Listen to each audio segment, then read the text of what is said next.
कोई ही ऐसा होगा जो अपने टेरेस गार्डन में लेमन प्लांट्स नहीं ग्रो करना चाहता होगा, क्योंकि नींबू के पौधे पॉट में इजीली ग्रो किए जा सकते हैं और उनसे नींबू भी पाए जा सकते हैं। Hello friends, I am Aprati. Welcome back to our channel plants space. आज हम आपसे अपने तीनों वैरायटी लेमन शेयर करेंगे, जो कि फर्स्ट प्लांट जो है ये हमने एयर लेयरिंग से तैयार किया था। और ये जो पौधा है ये 12 मासी नींबू है, क्योंकि लगभग 6 महीने लग ही जाते हैं नींबू का फल तैयार होने में। ये हमने लास्ट रेनी सीजन में यानी बारिश के मौसम में ग्रो किया था और इस पर अब फूल भी आने लगे हैं। इसका 1.5 साल पूरा हो चुका है।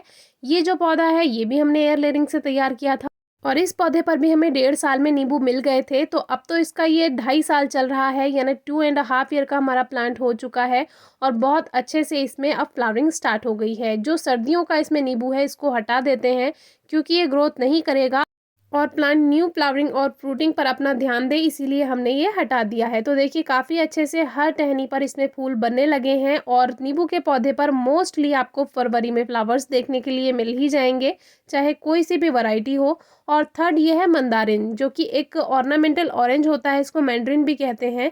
तो इस पर ये जो फ्लावरिंग है ये केवल देखने की ही है, क्योंकि जो जुलाई अगस्त वाली फ्लावरिंग होती है उससे सर्दियों में ऑरेंज कलर के फल हमें मिलते हैं। लेकिन ये जो फ्लावरिंग है इसके बाद जो फल बनकर तैयार होगा वो पकता नहीं है।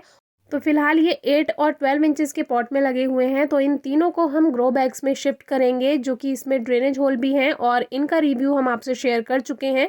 डिस्क्रिप्शन बॉक्स में वीडियो ज़रूर चेक कीजिए। तो इन्हीं में ही हम इनको शिफ्ट करने वाले हैं। ये कुछ गुलदाउदी की सूखी हुई पत्तियां हैं, जिनको हम ग्रो बैग्स में नीचे की तरफ यूज़ करने वाले हैं, क्योंकि ग्रो बैग्स के लिए बहुत सारी मिट्टी की ज़रूरत होती है। तो हम सोच रहे हैं थोड़ा सा नीचे की तरफ, जो कि लास्ट ईयर भी हमने किया था, ये सूखी पत्तियां डाल देते हैं तो थोड़ी जगह इनसे भी भर जाएगी। वैसे तो ये कुछ ही दिनों में बिल्कुल सूख जाएंगी, तो ये लेयर काफ़ी पतली हो जाएगी, लेकिन फिर भी थोड़ा सा काम तो आ ही जाएगा। पॉटिंग मिक्स के लिए इसमें 60% सैंडी सॉइल और 40% कावडंग यानी गोबर की खाद लिया है।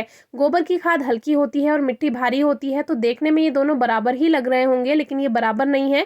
थोड़ा सा खाद कम है इसमें, लेकिन आप आधी मिट्टी आधा खाद का मिक्सचर भी तैयार कर सकते हैं। वेल ड्रेन्ड सॉइल होनी चाहिए, तो पौधे में कभी भी गलने की प्रॉब्लम नहीं आएगी अगर ओवर मॉइस्चर हो भी जाता है। पॉटिंग मिक्स भरने के बाद हमने एक लेयर केवल गोबर की खाद की भी बना दी है, जिससे रूट्स जब फैलना शुरू होंगी तो नीचे जाकर भी उसको खाद मिल पाएगा, क्योंकि जो बड़े पॉट्स होते हैं उसमें थोड़ी प्रॉब्लम आ जाती है। अब सॉइल मिक्सचर में एक मोल क्रिकेट निकला है, जो कि एक इंसेक्ट होता है। जैसे केचुआ हमारी मिट्टी के लिए ज़रूरी है, ऐसे ही ये भी काफ़ी हेल्पफुल होता है। ये किसान मित्र होता है, क्योंकि मिट्टी में जितने भी कीड़े मकोड़े होते हैं जो हमारी मिट्टी के लिए, फसलों के लिए अच्छे नहीं होते हैं, ये उनको खा जाता है। और जितने भी डिकेइंग प्लांट्स होते हैं, पत्तियां होती हैं, उन सभी को ये खा जाता है। तो एक तरह से हमारे लिए ये हेल्पफुल है, तो इसको कभी भी मारना नहीं चाहिए। तो हमारे तीनों पॉट्स तैयार हैं। मिट्टी भरने के बाद ऊपर से एक लेयर हमने खाद की बना दी है और अब हम इसमें रखेंगे पौधे। तो पौधों को हम पहले इन 12 इंच के गमलों से बाहर निकाल लेते हैं। तो इसको निकालना ज़्यादा मुश्किल नहीं होता है, वैसे तो ऐसे ही बाहर आ जाएगा। तो साइड की मिट्टी को हटाकर इसको बाहर निकाल लेते हैं। सबसे पहले हमने मंदारिन को बाहर निकाला है, अब इसको सेकंड वाले प्लांट को बाहर निकालेंगे। तो ये तो ऐसे ही बाहर आ जा रहा है, क्योंकि इसमें रूट बाउंड हो चुका है। अब इसमें बहुत सारी चींटी थी, तो ऐसा का ऐसा इसको वापस रखा और उठाकर अपने गार्डन से थोड़ा दूर रखा, जिससे ये चींटियां दूसरे गमलों में ना भर जाएं।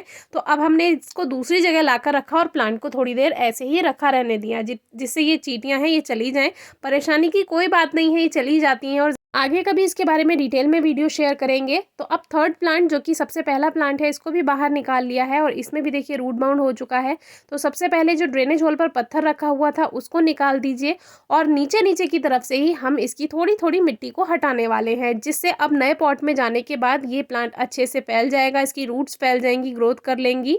तो इसको थोड़ा थोड़ा ही हटाएंगे, बहुत ज़्यादा रूट्स डिस्टर्ब नहीं कर रहे हैं, क्योंकि अगर सेम पॉट में लगाना होता तो रूट्स हमें ट्रिम करनी पड़ती। लेकिन अब हम इसको बड़े पॉट में शिफ्ट कर रहे हैं, तो रूट्स कट करने की कोई ज़रूरत नहीं है। और ऊपर ऊपर से भी हल्की हल्की मिट्टी हटा देते हैं, जिससे नया पॉटिंग मिक्स इसमें अच्छे से वर्क कर पाए।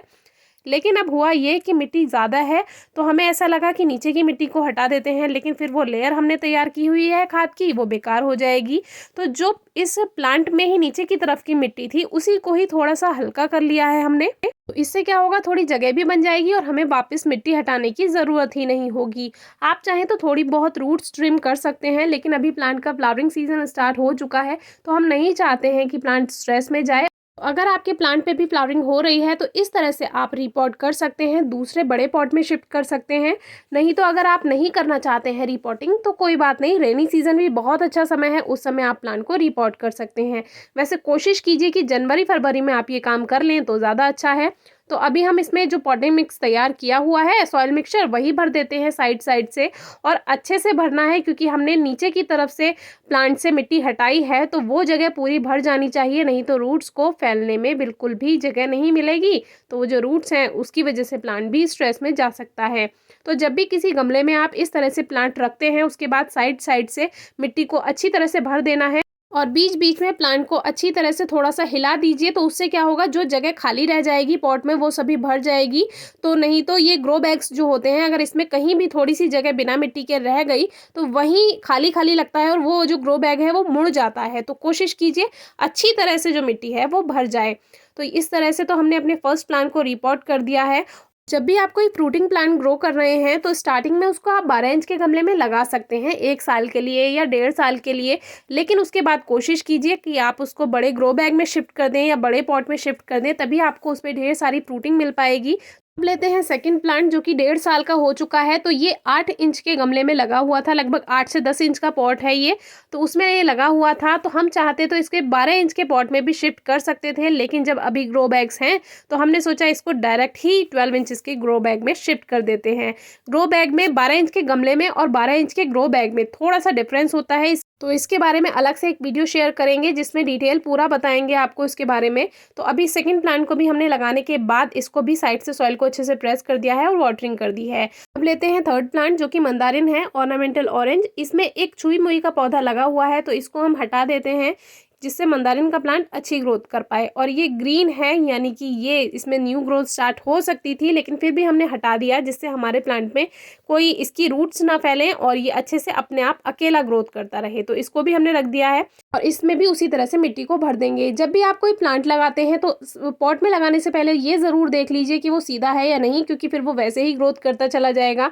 एक सबसे ज़रूरी बात, रीपॉटिंग के बाद जैसे अभी फरवरी चल रही है और फ्लावरिंग भी स्टार्ट हो गई है, बहुत ज़्यादा प्रूनिंग या कटिंग करने की ज़रूरत नहीं है, नहीं तो फ्लावरिंग पे इफेक्ट पड़ेगा और आपका प्लांट फ्लावर्स और फ्रूटिंग नहीं भी कर सकता है। तो इसीलिए हल्की हल्की ही ट्रिमिंग कीजिए इस तरह से, और जो सूखी ब्रांचेज हैं उनको ज़रूर हटा दीजिए, क्योंकि इसकी वजह से प्लांट न्यू ग्रोथ नहीं कर पाता है, अच्छी ग्रोथ नहीं कर पाता है। तो सूखी ब्रांचेज हटाते रहिए जो काली हो चुकी हैं, ब्राउन हो चुकी हैं, और ट्रिमिंग हल्की हल्की ही कीजिए, यानी कि टिप पर से हल्का हल्का पिंच कर दीजिए।